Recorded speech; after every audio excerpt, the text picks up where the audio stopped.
अभी 2-3 दिन पहले की बात है। एक दाढ़ी वाले सज्जन का एक वीडियो सोशल मीडिया पर वायरल हुआ। इसमें क्या था? वो कह रहे थे कॉकरोच भाई साहब से कि आपको यहाँ से हटना नहीं है, यानी जंतर मंतर से आपको हटना नहीं है।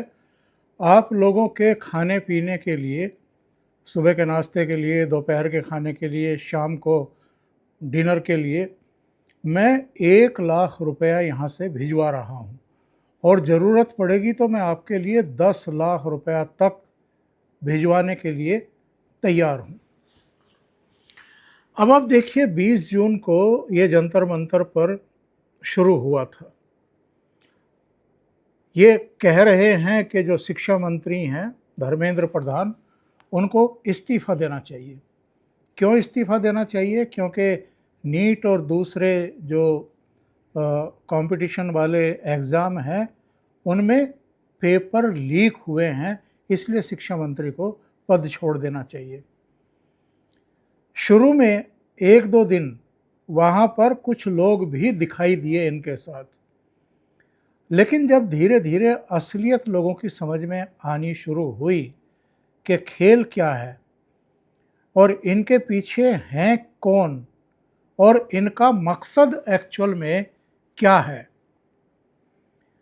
तो ना केवल जो मेन स्ट्रीम का मीडिया है वो पीछे हट गया है, उसने कवरेज नहीं किए हैं इनकी, क्योंकि इनका तमाशा, इनका मोटो लोगों की समझ में आ गया है। और ना ही जो इनको सपोर्ट करने वाले थे, ऑनलाइन कितने सपोर्ट कर रहे थे, कितने फॉलो कर रहे थे इनको, 2 करोड़ से अधिक। लेकिन जंतर मंतर पर आप जाकर के देखें तो 200 भी नहीं है, 200 समर्थक भी नहीं हैं। और जिस तरह के इनके सपोर्टर वहाँ पहुँच रहे हैं, और वो जो छुटपुट छोटे चैनल होते हैं, यूट्यूबर होते हैं, उनके साथ उनकी जो अपरिपक्व बातें पब्लिक के सामने आ रही हैं, और ख़ुद इनके भी जो भाषण आ रहे हैं अभिजीत दीपके के और इनके संगी साथियों की, जिस तरह की वीडियोज़ आ रही हैं इनके संगी साथियों के तो वहाँ डांस के वीडियो ज़्यादा आ रहे हैं। इनके चलो फिर भी कुछ भाषण टाइप होते हैं, लेकिन उनमें भी कोई दिशा स्पष्ट हो, इनका उद्देश्य स्पष्ट हो, कोई तर्क हो, कोई विजन हो, ऐसा बिल्कुल दिखाई ही नहीं देता है।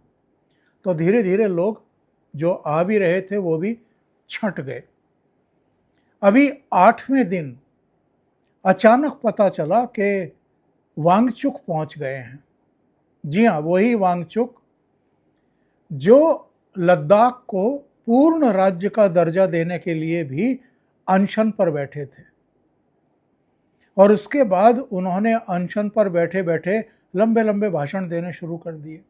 अनशन पर, आमरण अनशन पर बैठे हुए ही लंबे भाषण देने शुरू कर दिए, और उन भाषणों में ऐसी बहुत सारी आपत्तिजनक बातें थी जिसके चलते अल्टीमेटली वहाँ हिंसा हुई, तोड़फोड़ हुई, आगजनी हुई, और इनको गिरफ्तार करके जोधपुर की सेंट्रल जेल में डालना पड़ा। ये करीब 5-6 महीने सेंट्रल जेल में रहे। बाद में कुछ शर्तों के साथ इनको रिहाई मिली, केंद्र सरकार ने इनको रिहा करने का फैसला किया। लेकिन 8वें दिन यानी आज वो अचानक जंतर मंतर पर इनके साथ प्रकट हुए, इनके मंच पर बैठे हुए दिखाई दिए। मीडिया को बताया गया कि उन्होंने आमरण अनशन शुरू कर दिया है, यहाँ भी शुरू कर दिया, और ये कहा है कि जब तक शिक्षा मंत्री धर्मेंद्र प्रधान का इस्तीफा नहीं होगा तब तक ये आमरण अनशन पर रहेंगे। लेकिन ये सोशल मीडिया है, और सोशल मीडिया पर वीडियो बनाने वाले, एक्सपोज करने वालों की कोई कमी नहीं है। आमरण अनशन कैसा चला रहे हैं पहले ही दिन इनकी पोल पट्टी भी खुल गई, क्योंकि एक कोई सुनहरी टाइप या चांदी के टाइप की एक बोतल है और उस बोतल से ये कुछ पी रहे हैं। अगर वाकई आपका आमरण अनशन है तो फिर आप कांच का गिलास लीजिए और कांच के गिलास में पानी पीजिए, किसी को कोई आपत्ति नहीं है। सबको दिखाई देगा कि हाँ, आप पानी ही पी रहे हैं। लेकिन बोतल में अगर आप कोई शक्तिवर्धक ले रहे हैं, कोई जूस ले रहे हैं, किसी तरह का दूसरा पेय ले रहे हैं, तो उसके बारे में आम लोगों को क्या पता होगा। तो इनका आमरण अनशन कैसा है ये पहले दिन ही लोगों को पता चल गया। अब ज़रा ये भी देखना है कि आने वाले 1-2 दिन में, 3-4 दिन में क्या वांगचुक इतना बड़ा नाम है या हो गया है कि इनके फेवर में, इनके समर्थन में, इनको सहयोग करने के लिए कुछ लोग और वहाँ पहुँचेंगे और इनके लिए बैठेंगे, इनके कॉज के लिए बैठेंगे। ये देखना बड़ा दिलचस्प होगा। लेकिन ये सब जो अचानक से एक सरगर्मी दिखाई दे रही है, अखिलेश यादव भगवान राम के मंदिर में आने वाले दान दक्षिणा में जो कुछ चोरी चकारी हुई है उसको लेकर के अचानक जिस तरीके से हमलावर हुए हैं, प्रेस कॉन्फ्रेंस कर रहे हैं, उसे राम धन बता करके और उसमें लूटपाट करने वालों के साथ साथ भारतीय जनता पार्टी को, योगी आदित्यनाथ को और प्रधानमंत्री नरेंद्र मोदी तक को घसीटने की कोशिश कर रहे हैं। इसी तरीके से अरविंद केजरीवाल अचानक राम भक्त बनकर के अयोध्या पहुंच जाते हैं। वहाँ देखा जाता है कि तिलक भी लगवा रहे हैं, गेरवा और लाल एक अंगोछा कपड़ा भी गले में डलवा रहे हैं और फिर प्रेस कॉन्फ्रेंस भी कर रहे हैं। और प्रेस कॉन्फ्रेंस में निशाने पर कौन है? उन्होंने, जिन्होंने ये चोरी चकारी की है उसको महाडकैती बता रहे हैं, नंबर 2 राक्षस बता रहे हैं, नंबर 3 राम के नाम पर पहले मंदिर बनवाने के लिए दान दक्षिणा ली और उसके बाद अब जो वहाँ चढ़ावा आ रहा है उसमें खुली लूट की जा रही है। ऐसे राक्षसों को चौराहे पर फांसी पर लटका देना चाहिए। इस तरह के बयान अरविंद केजरीवाल दे रहे हैं। ये वही अरविंद केजरीवाल हैं जिन्होंने कहा था कि अगर जवाहरलाल नेहरू स्टील प्लांट के बजाय मंदिर बनवाते या डीआरडीओ की जगह या इसरो की जगह अगर मंदिर बनवाते या भाखड़ा नागल बांध की जगह मंदिर बनवाते तो इस देश का विकास कैसे होता।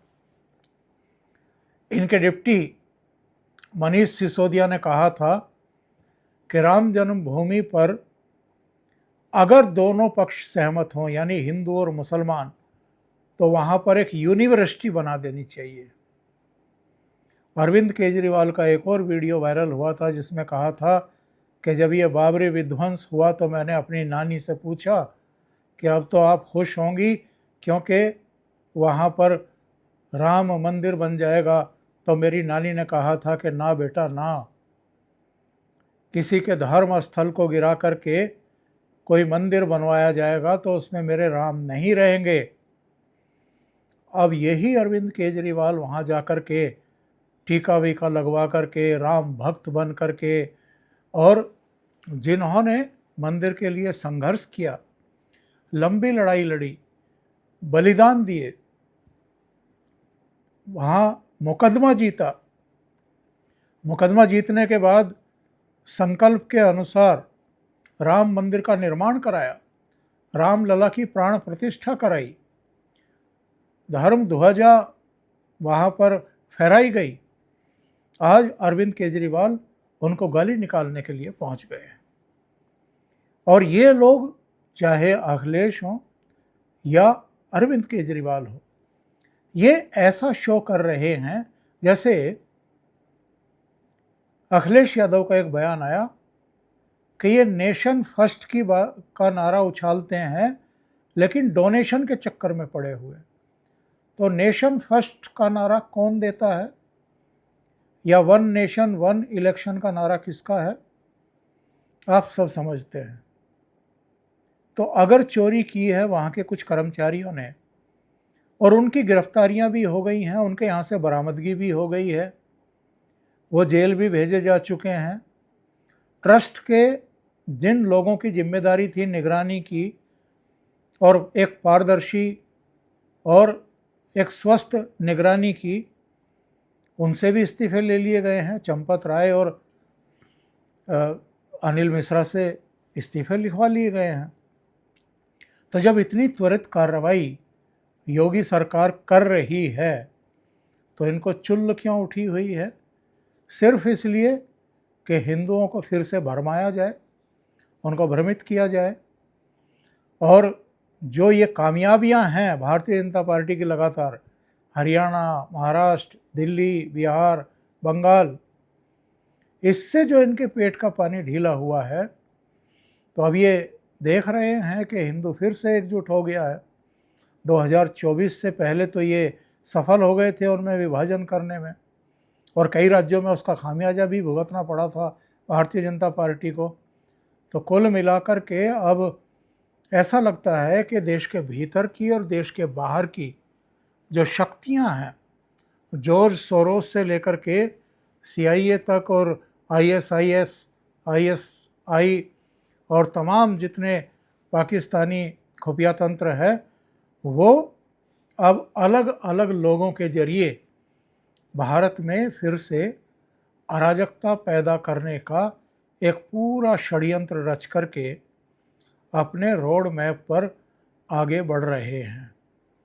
और अलग अलग क्षेत्रों में अभी आप और ऐसे कुछ लोगों को सक्रिय होते हुए देखेंगे।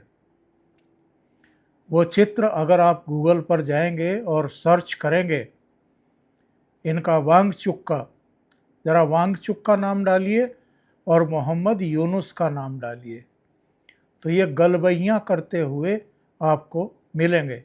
ये जो मैगसेसे अवार्ड से सम्मानित होते हैं ना, इनका सबका DNA आपको एक जैसा ही मिलेगा, इनके विचार सबके आपको एक जैसे ही मिलेंगे। और अब तो ये प्रमाणित सा होता जा रहा है कि ये कैसी नस्ल के लोग हैं, ये कौन लोग हैं जिनको ढूंढ ढूंढ करके मैगसेसे अवार्ड दिया जाता है। तो अभी के लिए इतना ही। बहुत बहुत धन्यवाद। अगर आपको ये चैनल और इसका कंटेंट अच्छा लग रहा है तो आप वीडियो को लाइक भी करें, इसको अग्रसारित करें यानी साझा करें, शेयर करें मित्रों के साथ। चैनल अभी तक आपने सब्सक्राइब ना किया हो तो चैनल को भी सब्सक्राइब कर लें और साथ में लगे बेल आइकॉन को दबा दें ताकि आगे आने वाले वीडियो और उनके नोटिफिकेशन आपको मिलते रहें। इस वीडियो के नीचे आपको हमारे व्हाट्सएप चैनल का लिंक भी मिल जाएगा, उस पर जाकर के आप उसे फॉलो करें। उस पर आपको सभी वीडियो मिल जाते हैं जो यूट्यूब चैनलों पर आ रहे हैं, जो फेसबुक और इंस्टाग्राम की पोस्ट हैं उनके लिंक भी, और इसके अलावा ट्विटर पर भी जो विचार हैं, कमेंट हैं, उनके लिंक भी आपको मिल जाएंगे। बहुत बहुत धन्यवाद। नमस्कार।